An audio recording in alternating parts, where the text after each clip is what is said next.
Hi, welcome to Memory Chips Podcast. I am Anne Wyszynski, and I have a collection of potato chip bags from around the world.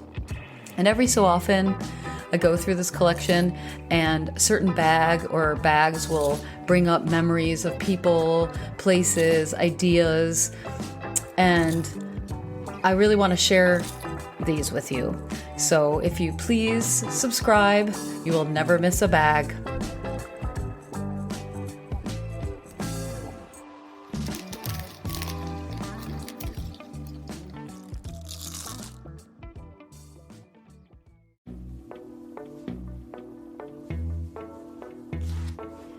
I was lucky enough to be a resident artist at the Chinese European Art Center in Xiamen, Fujian Province, at the same time as Josie Jenkins.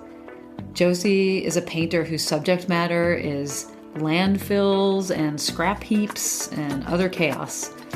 At the same time, she's a master of the refined and very orderly art of quilling. She was with me when I collected several of my Chinese chips bags, so we got together and reminisced and had a few laughs about chaos and order, wonder, and demons.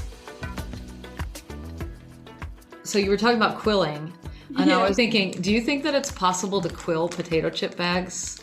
Well, I mean, there's this joke that in my old work they had this joke that my whole house was quilled and everything in it was quilled. I thought it was really funny, but I love. See, this is the thing that I really like about quilling is when quillers, they don't usually do this. Most quillers do like darling cards and, cutesy stuff. But I like it when quillers try to fake things are real, but they're made of quilling. So, this is where it still relates to the idea of wonder, when you have that, it's illusion, isn't it? Illusion has so much to do with wonder because it's that idea where you're like, I know what that is, and then you're like, oh no, it's not, is it? Oh, that's made just of paper strips. That's amazing. So yeah, could we quill a Lay's crisp bag? Like, should we try it? Here, I'm gonna show you. Tell me what to do. I don't have that. The problem is it's so thin. You wouldn't get it would. You could make the bag out of quilling, but then it wouldn't be thin enough because that's thin and flexible, isn't it? No, I mean not make the bag out of quilling. I'm saying use the material of the bag. Oh gosh, no, you've totally missed the point. Okay, tell me the point. People ask this all the time. They're like, if I got this thing and rolled it up, would that be quilling? It's like, no, it's not made. If it's not made of paper, it's not quilling.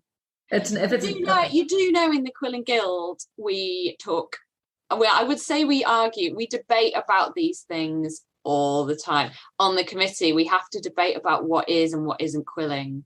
We read this subject all this, and it's so where are you standing now? So why did you decide that it has to be paper? Who made that decision? Well, if you're going to be really postmodernist about it, we can just throw up our hands in the air and say everything's quilling. But then what kind of discussion are you going to have after that? So if you're going to have a proper discussion about it, then the answer is it really needs to be paper to be quilling. Otherwise, it's great, but it's not quilling. Okay. But it's great, but it's not quilling. Okay. So I believe you. I'm just wondering. So since I was doing a little bit of reading about quilling and just the origins of quilling, and it's like, well, but the first thing that it said in the Wikipedia entry was nobody knows the origins of quilling, but it could be China, which I thought was really interesting that you went to China to teach quilling to Chinese people. Is there a certain type of Chinese quilling that's different from? Yeah, so I've not heard the it could be China thing, but what I do believe is that as soon as you had paper, you started rolling it. So it probably was China. Yeah. Because what else would you want? What else would you do? You get that paper in your hand, you just roll it naturally, don't you? It's a thing. You can't help yourself. It's right. Like a bus ticket or whatever. So is that how you define quilling? That it's paper rolling? Yeah, it's a strip of paper. Now we also then have discussions about what is a strip. So is a square a strip? How much of a rectangle does it need to be a strip? So and wait, and you were the ones that are allowed to decide? Well, no, and that's the other conversation we have, because then some amazing stuff is happening. So at the moment, there's something that's very fashionable, which is, some people call it linear quilling or line quilling or line drawing with quilling. And essentially you get paper strips and on their edge and you stand them up, and you create a picture with a line drawing made out of the stood up. And there's some incredible stuff. And like, I don't want to say anything that makes it that bad, because it's amazing, but it's like, I suppose the question is, it just pushes, maybe there's some kind of spectrum, and that's pushed quite far from the origins of, you know, historical quilling, which was essentially rolling and manipulating, looping strips of paper. And so one thing we do in the Quilling Guild is that we have a reference of techniques that we know exist, and from those techniques we make sure we just tell people whether we've seen them in historical examples or not. So we're not saying what is and what isn't. And if we do competitions, if the Quilling Guild puts on competitions, we specify what we want to see from someone. So a lot of the time we don't specify it has to use historical techniques. We just say strips, you know, rolling, looping, and it's up to the judges on that day to decide if they think that's quilling or not quilling, you know, and especially if you say, well, I want you to use a variety of techniques, then people kind of have to do something that's, you know, the basic stuff as well as the kind of more expressive, like off-piste, whatever. Yeah. Well, you say that on your thing that you like to push the boundaries of your quilling. So how do you do that? Like, can you give an example of? Yeah. So like when I did the C platform thing, it was more like experimenting with paper, rolling paper. So did think we were making some like paper bowls and having a go at like burning the paper before you roll it and seeing what it can look like. Sometimes I quite like making bowls out of quilling. I do quite a lot of bowls. One of the times I made a bowl and then I burnt it, but I also sanded it with sandpaper. So then it becomes this kind of sculpture, you know, it's sort of not, it is quilling, but it's sort of gone then beyond, you know, it's definitely gone beyond the traditional. And so I like doing that. When you make those rolls, like when you roll the paper, I mean, it is pretty sturdy, you know, like once you roll it, I mean, it's all, you're compacting paper together. So it does like hold up that way. So, because it sounds weird to talk about sanding a paper bowl. Yeah. But I guess. Yeah.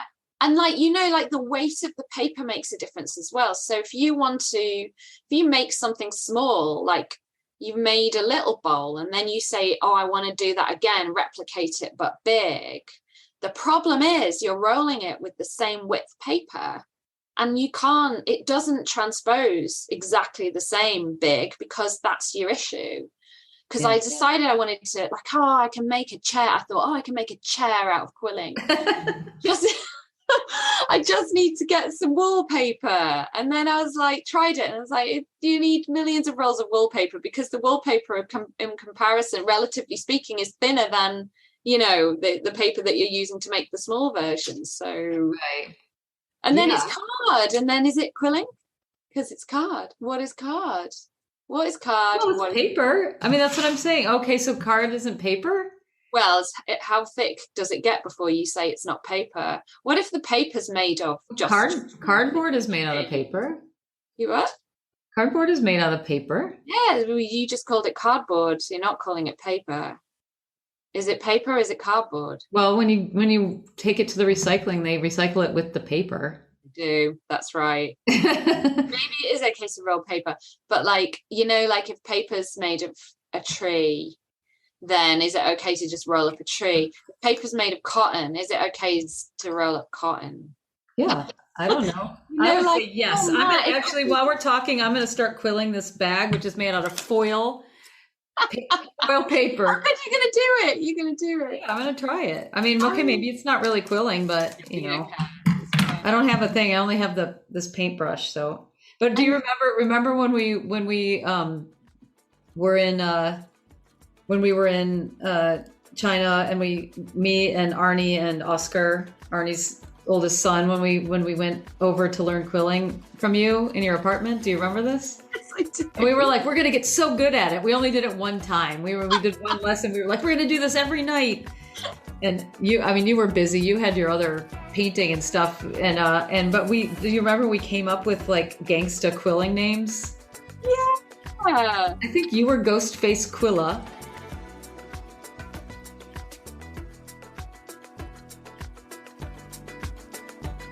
I was thinking about you the other day because I'm sure you don't have it anymore, but you know how you can get things made, like we would go to the fabric market. I wore it at the weekend.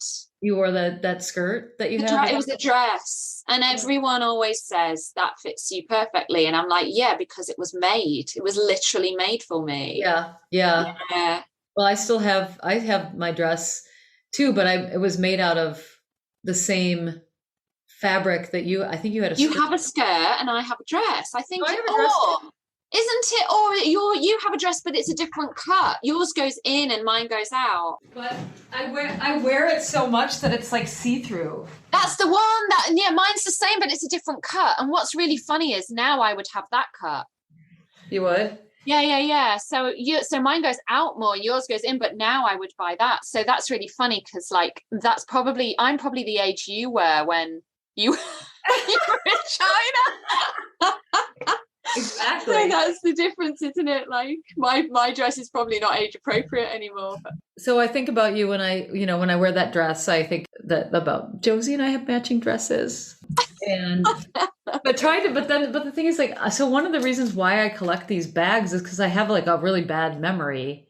I have these images in my head of like things that we did. Like I remember, I don't even know, nothing happened there. I remember being with you at the dumpling place. Like, there was like a dumpling place. You probably don't remember this. I was obsessed with the dumpling place. You were obsessed with the dumpling place. That's probably why I remember it. Because it probably happened 5 times and you've just thought of it as like that, like the one. And that's why I remember that you're vegetarian. Oh, but I'm sort of, I sway a bit now. Oh, you do? Okay. Well, because these are the bags that I have left of China. And so I picked like I only have 2 vegetarian ones left. I have a kimchi. Nice. And what's this one? What's the red one? I mean, it's in Chinese. Who knows? Oh, yeah. What is it? It's some kind of meat. It's kimchi. Oh, that's kimchi. What's the other one? Seaweed and seaweed. Okay. What, you thinking? Oh, did I even get these in China? No, I know I got them in China, but somewhere else. They're in my Chinese thing. But there's like a K-pop singer on the back of the kimchi, so I was thinking maybe they're Korean. Oh yeah. Wow. So I have those. Those are the 2 vegetarian ones that are left, and then I've gone through a lot of them, and the rest of them are all. The rest of the Chinese ones I have are all beef flavor. Oh yeah, nice. Beef, sushi flavored. Sushi flavored. Yeah, I wonder what sushi flavor means. It's probably seaweed flavor. Yeah. You went to China as a resident of the Chinese European Art Center, which is how we met. Yeah. And you were, if I remember correctly, you went for the garbage. And I went for the garbage originally. Yeah. The garbage dump. So can you tell me a little bit about what kind of work you were doing when you went there? I was painting scrap. I was painting like little scrap yards, and I was just really inspired by, Edward Batinsky, the photographer. He did this book and then an accompanying documentary called Manufactured Landscapes, and it's just incredible. And in China, there was a lot of photographs of a lot of it was scrap. He went there, and then maybe it was 10 years. Probably like 5 or 10 years later that I was like thinking, maybe I could go and paint some. And I was really interested in doing that. I think I wasn't really sure why I was so taken with it. I feel like I know a bit more now about why, but why?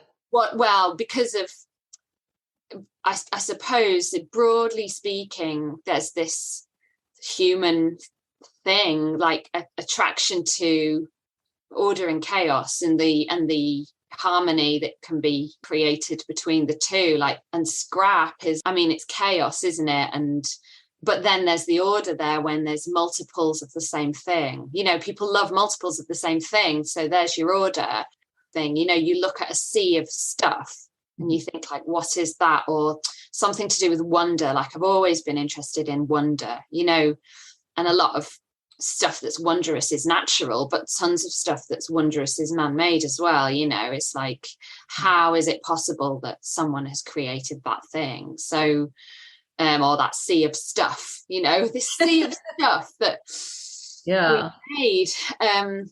China just blew my mind completely. Like I'd been to Southeast Asia, to some different countries, but China was different in a lot of ways.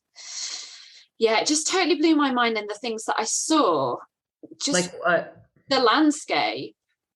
The natural landscape. Yeah, well, natural, but none of it's completely natural because everything's been, changed somehow, which is something that I kind of love. I know that a lot of people prefer everything to be very natural, but that, like, I suppose this comes with the whole, order and chaos business. Like I'm really into people, if I go to I know people who live where I am in Liverpool often go walking in Wales, and they're like, oh, there's no one there. You go up the mountains and there's no one there, and it's just amazing. You're just getting away. And I'm not into it. We go walking in the Lake District. There's tons of people in the Lake District, but I like the people. I want the people as well. I want to chat to people when I'm walking and come across someone, and I don't know.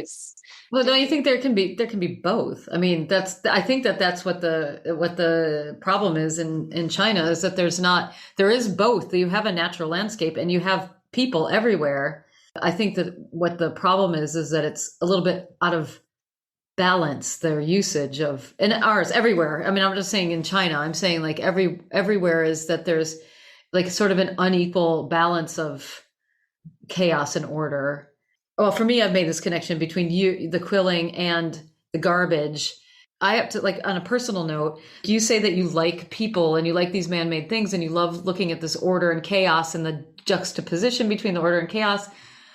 I don't mind chaos in theory. Like I don't mind chaos in people, but I cannot stand garbage and stuff. I get really anxious. Like it makes me anxious and unable to concentrate. And also I have a guilt thing about garbage. So like it's reached a point now, like in the US where I live, they have garbage collection, but it costs too much. So people just throw their garbage like out the window in bags. In all summer, people have been throwing garbage out their windows and out there moving cars and like over sides of mountains, and you don't see it because there's like a bunch of trees and grass and everything covering it and vines. Then when things start dying back, you see all of this garbage. So then basically it just reveals itself. Yeah, of plastic bottles and like McDonald's cups and, like stuff like that. And it's makes me super anxious. Like I get really anxious about it, not because it's chaos, just because at this point in the game, it makes me so angry that the individual person is responsible for keeping control over their garbage. Yeah. I feel like the corporations and the businesses who are creating this garbage, creating things like potato chip bags, need to be taking the responsibility for their disposal. But they instead, the policies and everything shove this responsibility back on us. So they tell us we have to recycle it, which is not the most efficient way of dealing with this garbage, and there's technology now. But yeah, it's not really working with the quill. Oh no, it's not working. And how are you? I mean, it sort of is. It's curling, but not in any kind of like shape that I can control. I mean, that's the thing. The paper has a sort of a memory that the plastic doesn't have. It sort of it stays in place. The plastic's got a mind of its own, hasn't it? Part of the reason why I feel like I have to do something with this garbage is to alleviate my guilt for collecting garbage and that it'll become art. And also, like, where's the line between garbage and art? Like, exactly. I mean, yeah. And it is, and it's only garbage when you say it is. It's like plants are only weeds when you decide that they're a weed, and all this stuff. So yours isn't. But people get really mad. Like Arnie gets really he gets really angry with me when I say because sometimes I say I don't want to create any I don't want to buy materials and create art out of materials that I buy because I just feel like I'm just adding more junk to the world. Not that Huh? I'm not saying that the execution or that my work is junk. I mean, it doesn't lessen my guilt to Yeah. know that, like, because I kind of feel like, oh, really, The guilt's only worth it if it works though. There is a point when having more guilt isn't going to make you behave any differently and you need to just let it go. oh yeah, oh of course. I mean, that's the thing is like the guilt feeling guilty doesn't really get you anywhere unless it's a motivation to help you do something. You know what you just said about like, oh, can art really make an impact on something anyway? And I think about this a lot all the time because I think as artists we're a little bit susceptible to thinking we can change the world. I'm not of that mind. And it's like that, you know, maybe nothing we do really matters that much. I think I told you that story about when I asked Chen Fu if if he thought my nose was big. I think you said it. I can't remember what you said to me, but I remember that. I think I remember you telling me this. Well, yeah, well, I asked him, we were on the plane to Wuchao, and I said, Chen Fu, we were talking about something, and he had said something about, yeah, just some way that Europeans look. And I said, Chen Fu, do you think that my nose is too big? Because that was one thing that Chinese people always would come up to me the first time I went there and be like, oh my gosh, your nose is so big. And at first I was getting offended, but then it was just so funny. It went like it had an arc. Like at first it was funny, and then it got like so tiresome. And then I got used to it, and it was just like used to it, and I just expected it. And then at the end I was so tired of listening to it again. So it was just like, you know, for a while I was okay with it, and then it went back to me being super offensive, even though but what he said to me was, I said, "Do you think my nose is too big?" And he said, not too big, just too big for your face. I love that. I love that. So that was like, oh, that's so good. I know but it was good because I mean, he's not saying it to be offensive, and he's not. So I think that was his attempt at being tactful. But then all those, you know, all those times that people said something like that, it probably didn't happen as much as you think as well. All those times and you were offended, maybe it's like if it wasn't, the intention probably wasn't there to do Right. that, was it? It's just, they're just like stating a fact or stating just saying something that they think or like, Yes. yeah, I don't know. And it is funny. If you can like lose your ego, things are so much funnier. I mean, everything can just be hilarious. Yes. Yeah. Yeah. And I don't think your nose is really big. I mean, it wasn't the first thing I noticed about you, I have to say. Well, my Chinese acrobatics teacher, like my first one in the States, who was Chinese, he always said I look like a demon. Sometimes so pretty, sometimes so ugly. He says ugly. Sometimes so pretty, sometimes so ugly. And then I said, well, like, you know, why ugly? And he's like, you look like a demon. And I could not figure it out until we were looking at some ancient Chinese painting of demons. And then I realized, oh, I totally get what he's saying now. They all have red hair. Oh. And green eyes. Yeah, red hair, green eyes, and like big noses and big teeth. So I understand what he... Oh, that's so funny. Yeah. So anyway, but I do miss that. I mean, I miss that about China, that directness and just there's no you don't have to sort through what people actually mean. It's just like they're just going to tell you right there, like this is what I'm thinking. I mean, whether or not it's an accurate assessment. Yeah, well, that's the other thing. People can think all they like. It doesn't mean it's true. Right. You know, and it doesn't mean the majority think that way either, because certain people who won't think anything, but they just won't tell you. Even Chinese people, you know, who'll be thinking something else and they just won't say it necessarily, you know. Yeah. But I totally know what you mean about the directness, and I love that sort of person. And I, you know, and I know it can be tough if someone tells you something that they believe is true and you don't agree, but I just sort of prefer it. I think I do prefer it. I mean, if it's just really harsh and insulting, it's one thing, but if it's like just, I don't know, if you can try and take things with a pinch of salt a little bit, then you get more from it. Yeah. People, I don't want, like, I just think I don't want people to be scared about telling me something. Right. About what kind of reaction they're going to get, because if they're scared, they won't tell me things that I should maybe hear, that might be important or whatever. Right. Yeah, I get a little, like right now, like I get a little bit teary when I think about the fact that we might not be able to go there again. Yeah. Because I mean, I think that like that is part of our like life plan, was to spend more time there and like have Arnie's parents there, and to be able to just like go back and forth. And I think that like when I think about the possibility that we might not be able to go there again, it makes me it could just be you and me like crying our eyes out about not being able to go back to Xiamen and I mean nothing, it's never the same, and nothing's ever the same as it was. Sometimes the memory is what you have to be happy with the memory.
Thanks for listening, and if you have any questions or comments about what you heard today, please post them to the review section of your podcast player.